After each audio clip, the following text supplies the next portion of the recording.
કામઢા માણસોમાં તમારું નામ લખવામાં આવશે.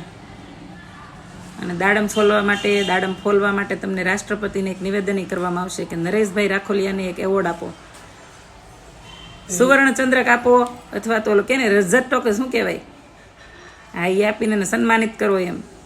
એવો મેસેજ આવ્યો તમને કહું છું, મેસેજ નથી આવ્યો.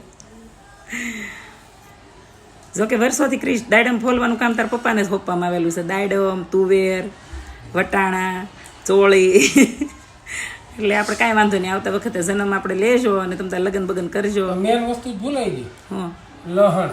હા, લસણ, લીલું લસણ કાપવાનું, લસણ ફોલવાનું નહીં, ખાલી લીલું લસણ કાપવાનું. ફોલું છું તો હું દાદાને પણ મસ્ત દાડમ બનાવીશ. કાંઈ લોકો એટલે થયા હશે એમ કહેતા હતા કે ટોપ માલ હોય ને બધો એક્સપોર્ટ થાય છે કે બહાર, બીજો બધો કે વાઇન બને.